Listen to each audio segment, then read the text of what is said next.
एक बार पुनः सभी का स्वागत। सीटेट 2026 लक्ष्य 8 फरवरी और उस लक्ष्य में हम लोग धीरे धीरे क्रम से बढ़ते जा रहे हैं। और जो संस्कृत का गद्यांश है उसमें हम लोग 2 गद्यांश देख चुके हैं। आज तीसरे गद्यांश की बात करनी है, लेकिन आज हम लोग एक कदम थोड़ा सा आगे बढ़ेंगे। संस्कृत के गद्यांश में प्रश्न पूछे जाते हैं, कुछ व्याकरण पूछा जाता है। व्याकरण में बहुत ऐसा नहीं पूछा जाता जिसको आपको बड़ी गहनता से बात करनी है, लेकिन फिर भी ध्यान देना होगा। ध्यान से ही वो चीजें स्पष्ट हो जाएंगी। तो आइए हम लोग एक गद्यांश देखते हैं, फिर बात करेंगे इसके व्याकरण की। तो पहले की तरह एक गद्यांश, और देखा जाए उस गद्यांश में क्या मिला है, और उसी में हम लोग व्याकरण की भी बात करेंगे। प्रश्न पहले की तरह है कि नीचे लिखे प्रश्नों को पढ़कर इसमें जो उचित उत्तर है उसको देना है, ये आपको बताया गया है। तो देखिए क्या है, इसमें क्या पढ़ना है। एषः समुद्र तटः, यह समुद्र तट है। अत्र जनाः पर्यटनाय आगच्छन्ति, यहाँ लोग पर्यटन के लिए आते हैं। अभी मैं इसके व्याकरण की बात करूंगा।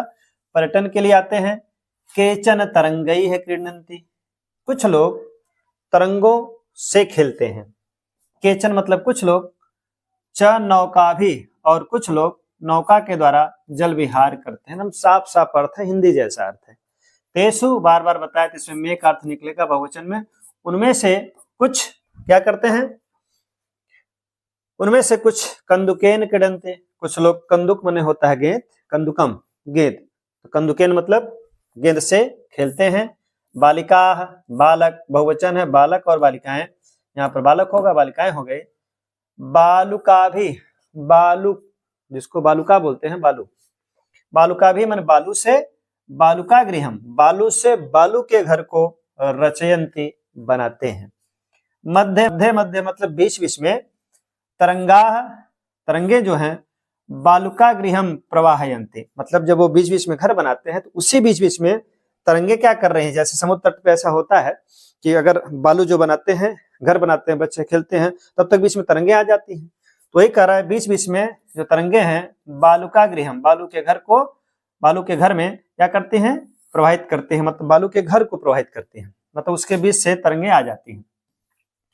ऐसा क्रीड़ा प्रचलते, इस प्रकार खेल चलता है। समुद्र तटा बहुवचन है, न केवलम पर्यटन स्थानानि, समुद्र का तट न केवल पर्यटन का स्थल है। यहाँ अत्र मतलब यहाँ मत्स्य जीविन, जो मत्स्य जीवन है मतलब जो मछुआरे हैं, वे क्या कर रहे हैं, भी स्वजीविकाम चालयन्ति, अपने जीविका को भी चलाते हैं। आपको पता है सागर तट पर, समुद्र के तट पर जो मछुआरे हैं वो मछली बेचकर, पकड़कर बेचते हैं और अपनी जीविका चलाते हैं, उसी की बात कर रहा है। अस्मिन् देशे बहवः समुद्र तटाः सन्ति, हमारे देश में बहुत समुद्र तट हैं, इसके कारण यह बहुवचन है। जैसे यह समुद्र तट है, उसका बहुवचन है समुद्र तटाः। एतेषु मुंबई गोवा कोच्चि कन्याकुमारी, इसमें से मतलब बताए थे कि में का अर्थ होता है बहुवचन में। तो इनमें से मुंबई गोवा, मुंबई गोवा, कोच्चि कन्याकुमारी, विशाखापत्तनम, पुरी तटाः, माने ये लोग कौन कौन, मुंबई गोवा कोच्चि कन्याकुमारी विशाखापत्तनम पुरी तट, माने इन सभी के जो विशाखापत्तनम पुरी तट हैं, ये अतीव प्रसिद्ध सन्ति, ये बहुत ही अधिक प्रसिद्ध हैं। कौन कौन, ये नाम दिया गया है, नाम देख लीजिएगा। गोवा तटः विदेशिक पर्यटक, विदेशी पर्यटकेभ्यः, गोवा तटः विदेशी पर्यटकेभ्यः समधिकम रोचते, जो गोवा का तट है वो विदेशी पर्यटकों के द्वारा समधिक रोचते, माने उनके लिए यहाँ बहुवचन दिया है। किसका, चतुर्थी है, के लिए। अगर यहाँ होता एक तो विदेशी पर्यटकाय लिखता, लेकिन यहाँ बहुवचन है तो लिखा है गोवा तटः विदेशी पर्यटकेभ्यः, विदेशी पर्यटकों के लिए समधिक रोचते, माने बहुत अधिक उनको पसंद किया जाता है, मतलब ये लोग उसको बहुत अधिक चाहते हैं। विशाखापत्तनम तटः, विशाखापत्तनम का जो तट है वैदेशिक व्यापाराय प्रसिद्ध है, और जो विशाखापत्तनम का तट है वो विदेशी व्यापार के लिए, देखिए यहाँ चतुर्थी का एक वचन आया है, यहाँ जो है चतुर्थी का बहुवचन आया है। तो विशाखापत्तनम का जो तट है विदेशी व्यापार के लिए प्रसिद्ध है। कोच्चि तट, जो कोच्चि का तट है, नारिकेल फलेभ्य, नारियल के फल के लिए, ज्ञायते मन ज्ञा धातु है, जाना जाता है। मुंबई नगर, अभी आपको बताए हैं, जो सुने होंगे देखे उनको याद हो गया होगा, का के की। तो मुंबई नगर का जुहू तट, एक की मात्रा बता है, तटे। मुंबई नगर का जुहू तट में सर्वे जना, सभी लोग, स्वैरम विहरन्ति, स्वच्छंद होकर, विहरन्ति मतलब घूमते रहते हैं, विहार करना, घूमना। चेन्नई नगर से, चेन्नई नगर का मेरिना तट, देशस्य सागर तटेषु दीर्घतम। और यह भी कह रहा है कि जो चेन्नई नगर का मेरिना तट है देश के सागर तटे, सागर के तटों में बहुवचन है, अगर तटे रहता तो एक वचन, सागर तटेषु, सागर के तटों में, दीर्घतम सबसे बड़ा है। तम सुपरलेटिव ऐसे गुड बेटर बेस्ट होता, तो ये बेस्ट की बात कर रहा है, सबसे अधिक, सबसे बड़ा है। भारतस्य तिसृषु दिशासु समुद्र तटाः सन्ति, आपको याद हो गया होगा, ये अस्तिस्तः सन्ति, सन्ति का मतलब है, अस्ति का मतलब एक होता है, अस धातु का रूप चलता है। धीरे धीरे इस पे चर्चा होगी।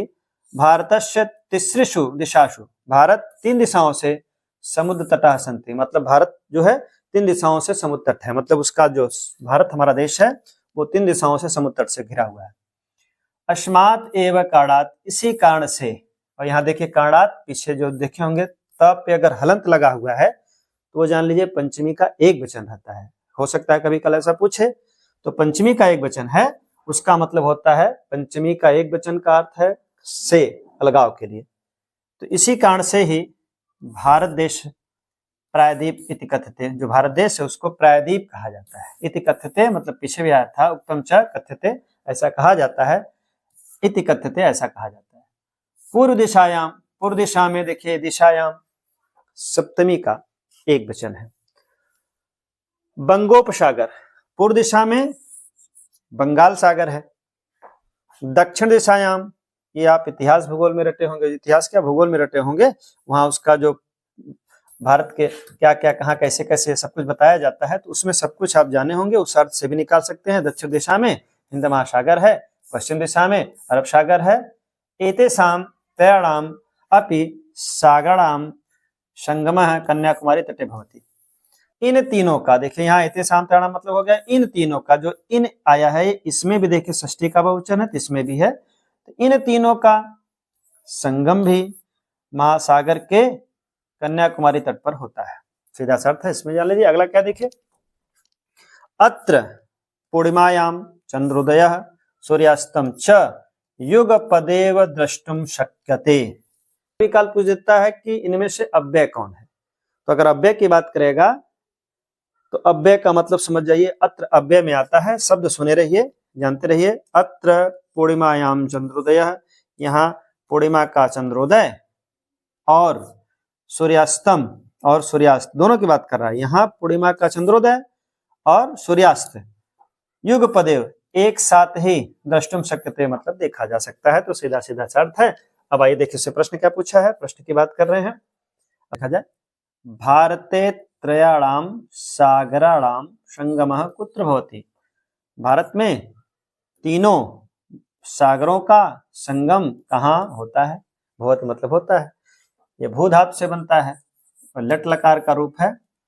सुनिए, भी जिनको नहीं समझ में आ रहा वो सुनते सुनते निकालिए। इस पे होता नहीं है, गंगा या तीरे, गंगा के किनारे है नहीं, कन्याकुमारी तटे गुजरात है नहीं, अभी आप पढ़े हैं, ताजा ताजा इसमें है, कन्याकुमारी के तट पर। अगला प्रश्न देखिए क्या पूछा है, अगला प्रश्न देखिए, दिखा है अधो लिखितयोः, अधो लिखितयोः तालिकयोः सम्यक सम्मेलनम कुरुतु।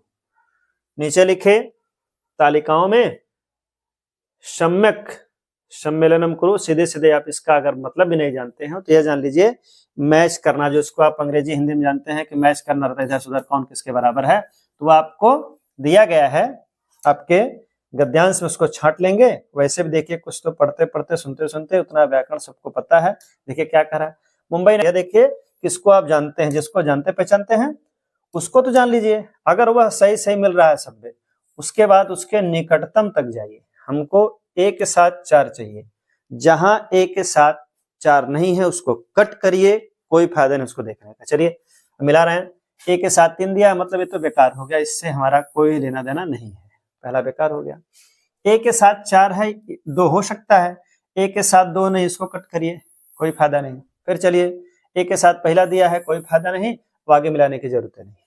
तो इसका मतलब हमारा 130 का दूसरा विकल्प सही है। यह आप और विषय में भी कर सकते हैं। अगर एक मिल गया है और कोई नहीं मिल रहा है तो सीधा कहीं कहीं मिलेगा, तब दूसरा भी खोजा जाएगा। लेकिन अगर ऐसा मिल रहा है तो सीधा आप मिलान करने वाला खोजिएगा। आइए अगले प्रश्न पे चला जाए।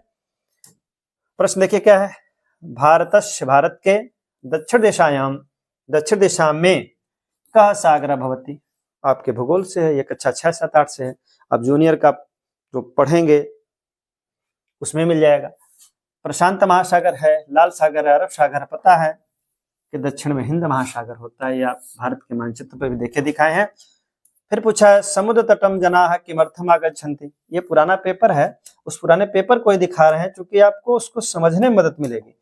और बाद में आपको दिखाया जाएगा कि इस तरह के और गद्यांश कैसे आते हैं, क्योंकि ऐसा नहीं है कि जो हम बताएंगे वही आएगा। आप 50 अभ्यास कर लीजिए, लेकिन जब तक आप उसका सिस्टम नहीं समझेंगे नहीं कर पाएंगे। आप समझिए कैसे कैसे शब्द देखा जा रहा है, कैसे कैसे किया जा रहा है। समुद्र तटम जनाः किमर्थम आगच्छन्ति। समुद्र तट पर, जनाः मतलब लोग, किमर्थम मतलब क्यों। अब कम से कम एक एक शब्द तो याद हो जाएगा। किमर्थम मतलब क्यों, वाई, इसको वाई बोलते हैं, WHY, उसके लिए ये किमर्थम है। समुद्र तटम जनाः किमर्थम, जनाः मतलब पीपल, लोग, किमर्थम क्यों, आगच्छन्ति आते हैं। तो यहाँ पर लिखा है समुद्र तट पर जनाः किमर्थम आगच्छन्ति, समुद्र तट पर लोग क्यों आते हैं, उसका मतलब है। और ये आपको ऐसे नहीं लगाना है जो आपके गद्यांश पर, उसी में खोजना है। अगर हो सकता है आप कुछ और सोच कर लगाएं तो ऐसा नहीं लगाएंगे, उसी गद्यांश से खोजेंगे कि समुद्र तट पर क्या दिया था जो हमारे गद्यांश में है। ये हिंदी में भी लागू होता है, संस्कृत में भी लागू होता है। भले आपका दिमाग कुछ काम करता हो, भले कोई उत्तर आपका काम करता हो, लेकिन जो गद्यांश में दिया जाएगा उसी के उत्तर को आपको लेके चलना है, उसके अतिरिक्त कुछ भी नहीं चलना है। नहीं तो बाद में वो आपका उत्तर मैच नहीं करता है, आप सोचते हैं हम सही हैं। आप भले सही रहे, लेकिन जो आयोग मानेगा, जो CBSE मानेगा, आपको उसी पर ध्यान देना होगा। चलिए, समुद्र तटम जनाः किमर्थम आगच्छन्ति, चूंकि यहाँ पर जो प्रश्न रहेगा आप उसी को ध्यान दीजिएगा। आपके मन में क्या आता है उससे कोई मतलब नहीं, आपको गद्यांश की लाइन बाय लाइन ढूंढनी है। समुद्र तटम जनाः किमर्थम आगच्छन्ति, समुद्र तट पर लोग क्यों आते हैं, पर्यटनाय आते हैं, क्या पर्यटन करने के लिए लोग आते हैं, तपश्चर्या के लिए नहीं आते हैं। चलिए, इससे ध्यान भंग हो जाएगा, वहां नहीं जा सकते। अध्ययन के लिए तो एकदम नहीं आते हैं, व्यापार के लिए आ सकते हैं या पर्यटन के लिए आते हैं। अब यहाँ पर देखिए 2 चीज है। अगर उसमें आपको व्यापार आय दिया है तो आप वह लाइन उठाइएगा, लेकिन यहाँ पर जो लाइन दिया हुआ है क्या, समुद्र तट पर लोग पर्यटन के लिए आते हैं। लोग की बात हो रही है, विदेशी की बात नहीं हो रही। वहां विदेशी व्यापार भी दिया तो भ्रम न पड़े, ये व्यापार के लिए नहीं दिया हुआ है। लाइन पढ़ लीजिएगा, यहाँ पर किसके लिए आया है वो उत्तर लगा लीजिएगा। पर्यटनाय दिया हुआ है। फिर दिया तरंगई इत्यस्मिन् पदे का विभक्ति। देखिए मैं बार बार पूछ रहा हूं ना, हर लाइन को हम बार बार बोलते भी चलते हैं। तो यहाँ पर देखिए दे भी दिया है क्या, तरंगई इत्यस्मिन्, खंड करेंगे तो होगा इति धन अस्मिन्, इति धन अस्मिन्, ऐसा है। और इसमें संधि किया हुआ है, क्या संधि किया है उसको थोड़ा सा अलग से दिखा दे रहे हैं। इसमें संधि देखिए क्या है, इति, हो सकता है कभी ऐसा पूछे तो जानते रहिए, इति धन अस्मिन्। इसमें पूछा है कि अगर पूछ दे कि इत्यस्मिन् पदे कः संधि भवति, कौन सी संधि है, इस पद में कौन संधि, ऐसा कुछ पूछ सकता है। तो अब क्या करेंगे, आप खंड करके देख लीजिए। इसको लिखेंगे इत, यहां से ह्रस्व ई निकलेगी जिसको छुटकी आप जानते हैं, अस्मिन्, और बताए हैं कि जैसे प्लस के बाद स्वर मिलेगा उसमें कोई खंड नहीं करना है, यह हमेशा याद रहे। प्लस के बाद आपको कभी भी स्वर मिलने के बाद, जब भी स्वर मिलता है प्लस के बाद, उससे आगे वाले पद को आप खंड नहीं करेंगे।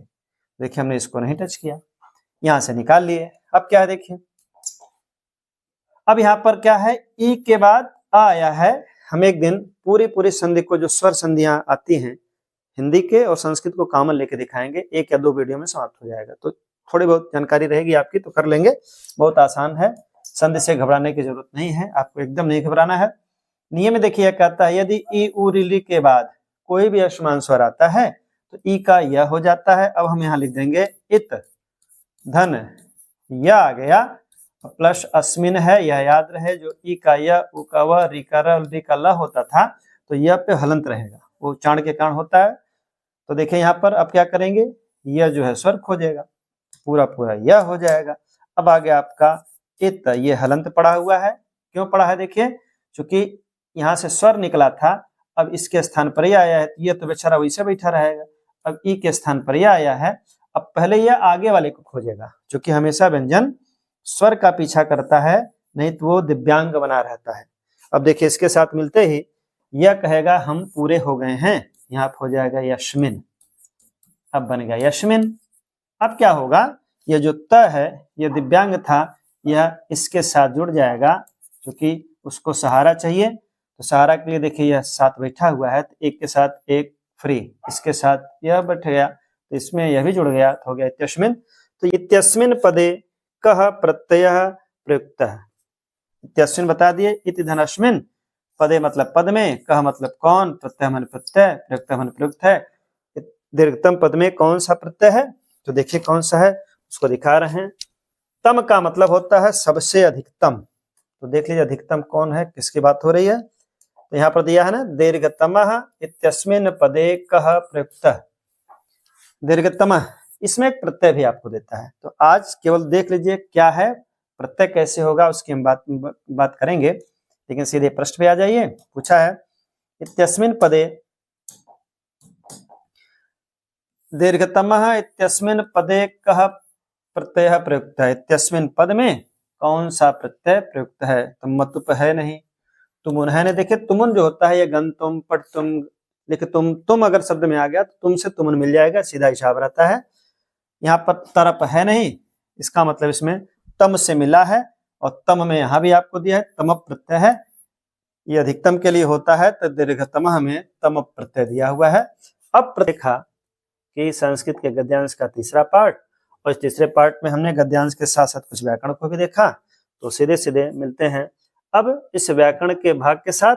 तो व्याकरण पे भी जान लीजिए संस्कृत के गद्यांश में भी क्या देता है, तो संस्कृत गद्यांश में देखिए क्या क्या इसमें पूछ देता है। देखिए सबसे पहली चीज तो जान लीजिए इसमें क्या पूछता है, इसमें क्या क्या पूछता है, एक विभक्ति पूछ देता है, विभक्ति, और विभक्ति के साथ साथ वचन पूछता है कि इसमें कौन सा वचन है। एक प्रश्न पूछेगा आपको संस्कृत के दोनों पेपरों में, मतलब चाहे पेपर 1 हो चाहे पेपर 2। और क्या पूछता है, इससे प्रत्यय पूछ देता है, प्रत्यय कौन सा है यह पूछ सकता है। 2 अधिकतर देखा गया है, और एक संधि पूछता है, बहुत सामान्य से संधि पूछता है। तो 3 को आप याद रखिएगा, विभक्ति पूछ देता है, प्रत्यय पूछ देता है, संधि पूछ देता है, और यदा कदा समास पूछता है। अभी तक इतना ही व्याकरण से पूछा है, चाहे पेपर 1 हो चाहे पेपर 2 हो। तो मिलते हैं फिर अगले संस्कृत के गद्यांश में, व्याकरण को लेकर आएंगे, और उसमें सबसे पहले संस्कृत के प्रत्यय की बात करेंगे, जहां आप देखते ही उसका उत्तर लगाएंगे। और तब तक आप देखते रहिए, शब्दों को सुनते रहिए, रटते रहिए, बोलते रहिए कि ये शब्द हमारे सामने हैं, हमने इनका मतलब जान लिया है। ऐसे करेंगे तब हम इस प्रश्न को हल कर लेंगे। तो आज के लिए इतना ही, मिलते हैं अब अगले गद्यांश और व्याकरण हिंदी 3 के साथ। तब तक सभी को धन्यवाद।